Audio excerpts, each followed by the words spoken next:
Hyderabad Amberpet SI gun missing అయిన ఘటన ఇప్పుడు కలకలం రేపుతోంది. ఓ కేసులో రికవరీ చేసిన బంగారంతో పాటు గన్ కూడా మిస్సింగ్ కావడం చర్చనీయాంశంగా మారింది. ఈ క్రమంలోనే బంగారంతో పాటు తుపాకీని తాకట్టు పెట్టినట్టుగా అనుమానాలు వ్యక్తమవుతున్నాయి. ప్రధానంగా ఆర్థిక ఇబ్బందులతో గన్ అమ్మేసినట్టుగా ఇటు ఎస్ఐపై ఆరోపణలు సైతం వెల్లువెత్తుతున్నాయి. మరోవైపు ఎస్ఐ భానుప్రకాష్ పై పోలీసులు కేసు నమోదు చేశారు. గన్ తో పాటు బంగారం ఎక్కడా అంటూ టాస్క్ ఫోర్స్ పోలీసులు భానుప్రకాష్ ను విచారిస్తున్నారు. ఎస్ఐ భానుప్రకాష్ మిస్ అయిన బంగారాన్ని జనవరిలో రికవరీ చేసి ఇప్పటి వరకు చూపించలేదని ఉన్నతాధికారులు చెబుతున్నారు.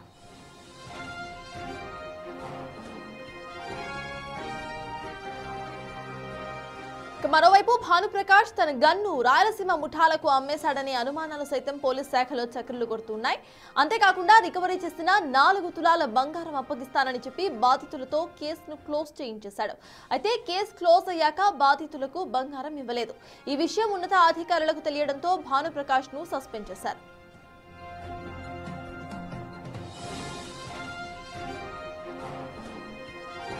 సస్పెన్షన్ తర్వాత ఏపీలో గ్రూప్ 2 ఉద్యోగం వచ్చిందని ఇటీవల అంబర్పేట పిఎస్ కు వచ్చాడు భానుప్రకాష్.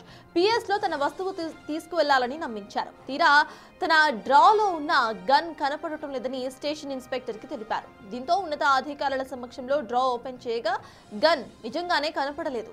బుల్లెట్లు మాత్రమే అక్కడున్నాయి. దీంతో అనుమానం వచ్చిన టాస్క్ ఫోర్స్ పోలీసులు భానుప్రకాష్ ను అదుపులోకి తీసుకుని విచారించారు. అయితే భానుప్రకాష్ బెట్టింగ్ లో 80 లక్షల రూపాయలు పోగొట్టుకున్నట్లుగా విచారణలో తేలిందంటున్నారు పోలీసులు.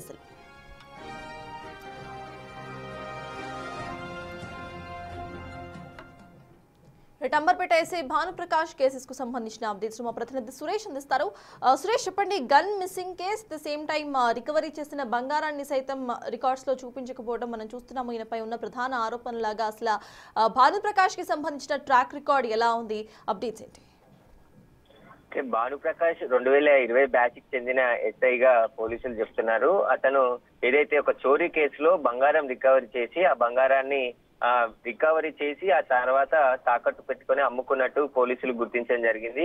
దీనికి సంబంధించే పోలీసులు ఉన్నతాధికారులు విచారణ జరిపి భానుప్రకాష్ పై సస్పెన్షన్ వేటు వేయడం జరిగింది. అయితే ఆ బంగారమే కాదు, తన సర్వీస్ రివాల్వర్ ను కూడా రాయలసీమ ముఠాకి అమ్మినట్టుగా పోలీసులు అనుమానిస్తున్నారు. లాకర్ లో ఉంది, లాకర్ నుంచి గన్ మిస్ అయిందని చెప్పేసి కూడా పొంతలేని సమాధానాలు చెప్పడంతోనే ప్రస్తుతం భానుప్రకాష్ ని అదుపులోకి తీసుకొని టాస్క్ ఫోర్స్ పోలీసులు విచారిస్తున్నారు.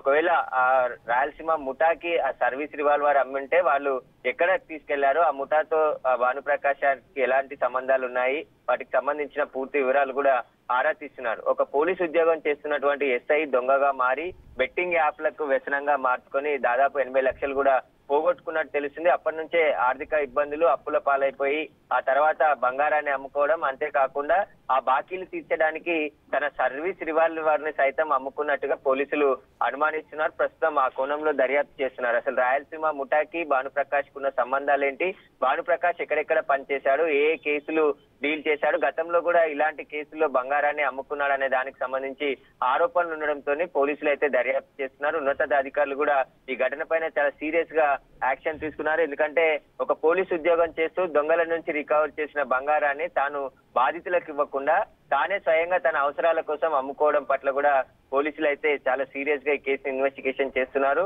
భానుప్రకాష్ వ్యవహారం పైన కూడా ఆయన సర్వీస్ లో జాయిన్ అయినప్పటి నుంచి 5 సంవత్సరాలు ఎక్కడెక్కడ పనిచేశాడు, అక్కడ ఎలాంటి కేసులని ఈయన పరిష్కరించాడు, వాటికి సంబంధించిన వివరాలపై కూడా ఆరా తీస్తున్నారు. ప్రస్తుతం అంబర్పేటలో పోలీస్ స్టేషన్ లో క్రైమ్ ఎస్ఐగా పనిచేస్తున్నాడు కాబట్టి ఇక్కడ ఎన్ని కేసులు రికవరీ చేశాడు, ఎంత బంగారాన్ని బాధితులకు ఇచ్చాడు, లేదంటే ఆ బంగారాన్ని కూడా అమ్ముకున్నాడా భానుప్రకాష్ అనే దానికి సంబంధించి సమాచారం సేకరిస్తున్నారు.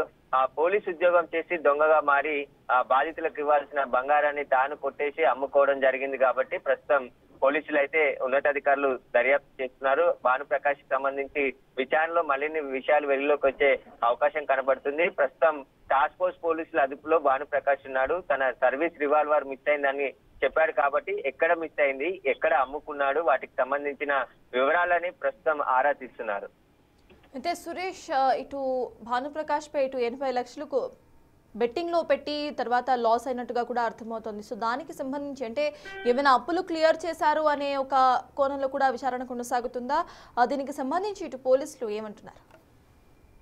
అంటే భానుప్రకాష్ ఉద్యోగంలో చేరక ముందు నుంచే బెట్టింగ్ యాప్లు ఆడేవాడని చెప్పేసి కూడా పోలీసులు అనుమానిస్తున్నారు. ఆ కోణంలోనే తరచు కూడా ఆయన పోస్టింగ్ వచ్చినప్పటి నుంచి కూడా ఎక్కడ కూడా సరిగా విధులు నిర్వహించలేదు, డ్యూటీ కూడా ఎప్పుడు లీవ్ పెట్టి బయటకు వెళ్తుండేవాడని చెప్పేసి కూడా తాను గతంలో పనిచేసిన దగ్గర ఉన్నటువంటి SHOలు సమాచారం ఇచ్చినట్టు తెలుస్తుంది. ఇటు అంబర్పేటలో కూడా తాను విధులకు సక్రమంగా రాకపోయేవాడు అని చెప్పేసి కూడా పోలీసులు గుర్తించారు. అయితే గ్రూప్ 2 ఉద్యోగం ఏపీలో వచ్చిందని చెప్పి ఒక డ్రామా క్రియేట్ చేసే ప్రయత్నం భానుప్రకాష్ చేశాడు. గ్రూప్ 2 ఉద్యోగంలో నేను ఏపీలో జాయిన్ అవుతున్నాను, అక్కడికి వెళ్ళిపోతున్నానని చెప్పేసి కూడా తనకు సంబంధించిన వస్తువులన్నీ తీసుకెళ్తున్నానని చెప్పేసి పోలీస్ స్టేషన్ లో హడావుడి సృష్టించి తన లాకర్ దగ్గరికి SHOని తీసుకెళ్లి లాకర్ ఓపెన్ చేయడంతో అక్కడ బుల్లెట్లు మాత్రమే ఉన్నాయి, వెపన్ కనబడకపోవడంతో వెపన్ లాకర్ లో నుంచి మిస్ అయిందని చెప్పేసి ఒక డ్రామా క్రియేట్ చేసే ప్రయత్నం భానుప్రకాష్ చేశాడు. కానీ గతంలో ఆయన ఎన్నిసార్లు లాకర్ దగ్గరికి వెళ్ళాడు, లాకర్ ఎన్నిసార్లు ఓపెన్ చేశాడని చెప్పేసి సీసీ కెమెరా ఫుటేజ్ అంతా కూడా పరిశీలించడంతో తన లాకర్ లో ఉన్నటువంటి బంగారాన్ని తీసుకెళ్లి బయట అమ్మినట్టు సీసీ కెమెరాల ఫుటేజ్ ద్వారానే బయటకు వచ్చింది. కాబట్టి ఇప్పుడు ఆ రివాల్వర్ ని కూడా ఎప్పుడో తీసుకెళ్లి రాయలసీమ ముఠాకి అమ్ముంటాడని చెప్పేసి కూడా పోలీసులు అనుమానిస్తున్నారు. కాబట్టి దానికి సంబంధించి దర్యాప్తు కొనసాగుతుంది. భానుప్రకాష్ కు సంబంధించిన వ్యవహారం తాను తవ్వుకున్న గోతిలో తానే పడ్డట్టు అయినట్టు కూడా తెలుస్తుంది. థాంక్యూ సురేష్.